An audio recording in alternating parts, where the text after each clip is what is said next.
আমি সুজন বেলা, কাউন্সিলর, ভারতীয় জনতা পার্টি বীরনগর পৌরসভা, কনভেনার 87 রানাঘাট উত্তর পশ্চিম বিধানসভা। আবার বাংলা দেখলো একটা কালো দিন, যেখানে যুবভারতী ক্রীড়াঙ্গন মেসিকে নিয়ে যেভাবে উন্মাদ হচ্ছে 2026-এ কতটা।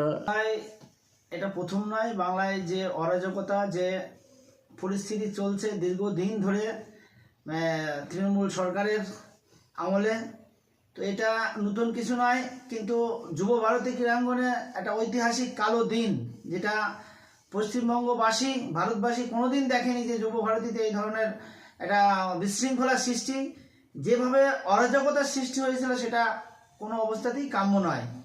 তো এটা সম্ভব একমাত্র যেহেতু তৃণমূল সরকার, তৃণমূল সরকারের পরিচালনায় ছিল।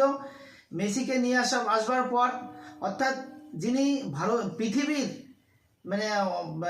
যে জায়গায় রয়েছেন ফুটবলের জগতে, সেই তাকে ঘিরে যে উন্মাদনা ছিল যুব ভারতী ক্রীড়াঙ্গনে, প্রচুর টাকা দিয়ে সবাই টিকিট কিনে সেখানে অপেক্ষা করছিল তাকে একটু দর্শন করবার জন্যে। কিন্তু তৃণমূলের যারা নেতৃত্ব, যারা এটা পরিচালনা করেছেন, সেই নেতৃত্বরাই তাকে এমনভাবে আঁকড়ে ধরে রেখেছেন, সাধারণ জনগণ তাকে দেখাতো বা কোনো রকম দৃষ্টিতেই নিয়ে আসতে পারেনি, যার ফলশ্রুতিতে কিন্তু যুব ভারতীতে কোটি কোটি টাকার একটা ক্ষতি কিন্তু আমাদের হয়ে গেল। শুধু টাকার ক্ষতি নয়, এটা একটা ইতিহাসে একটা কালো দিন হয়ে থাকলো যুব ভারতীর কাছে। তায়েরপুরের মাটিতে পা রাখছেন, দল কতটা চাঙ্গা হবে বলে মনে করি 26-এর আগে? দল অবশ্যই চাঙ্গা পরিস্থিতিতে আছে।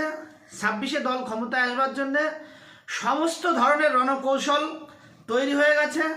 মাননীয় প্রধানমন্ত্রী আসছেন নির্বাচনের প্রাককালে, অর্থাৎ নির্বাচনী প্রস্তুতি কিন্তু বাংলায় শুরু হয়ে গেছে। ভারতীয় জনতা পার্টির যে রণকৌশল, সেটা শুরু হয়ে গেছে। তার যে পরিবর্তন সংকল্প যাত্রার শুভ সূচনা করতেই আগামী 20 তারিখ তাহিরপুরের পূর্ণভূমিতে, নদিয়ার পূর্ণভূমি তাহিরপুরে আসছেন সেই সংকল্প সভা করতে, পরিবর্তন সভা।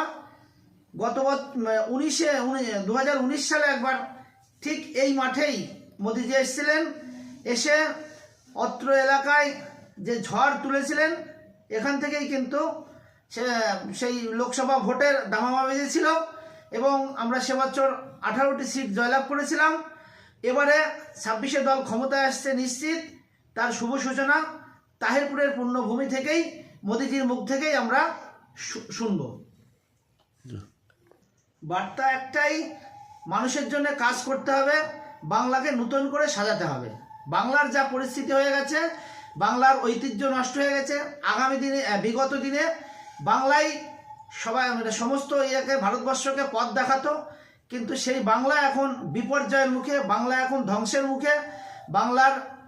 বাংলায় যে মুনি ঋষি বা যাদের জন্ম ছিল, তারা সেই জন্ম এবং তাদের যে সেটা ব্যর্থ হয়ে গেছে এই সরকারের আমলে।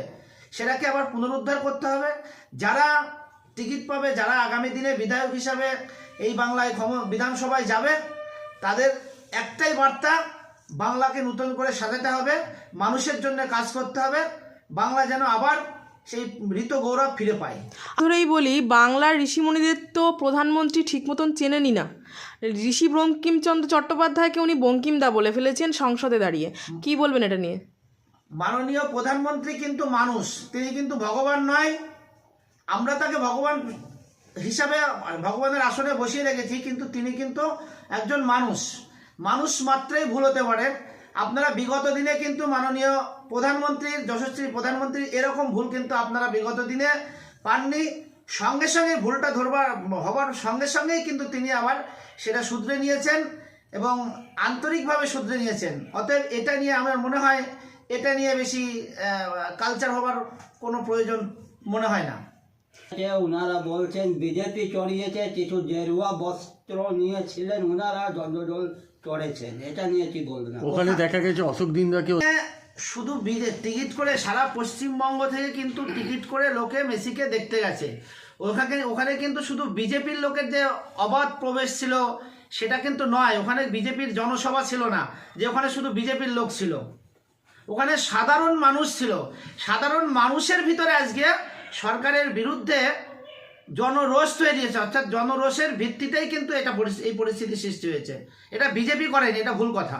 আচ্ছা যারা এটাও তো এটা যে যুবভারতী যে ম্যানেজমেন্ট বোর্ড তাদেরকে ঢোকার অনুমতি দিয়েছে, জলের বোতল ভিতরে বিক্রি করার অনুমতি নেই, তাদের কাছ থেকে বড় অ্যামাউন্ট নিয়ে তাদেরকে জল বিক্রি করার অনুমতি দিয়েছে। 10 টাকার জল 200 টাকায় বিক্রি না করলে তো ওই তুলামূলেদের তুলা দেওয়া যাবে না।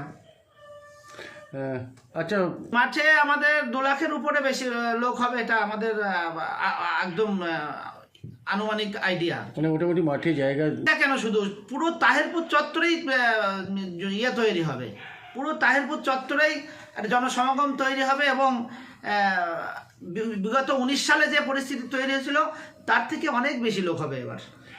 কিন্তু একটা ইতিহাস তৈরি হয়েছিল লোকের। সিকিউরিটি তো অবশ্যই প্রশাসনিকভাবে থাকবে এবং আমাদের সাংগঠনিকভাবেও যথেষ্ট ভলেন্টিয়ার্সের ব্যবস্থা থাকছে।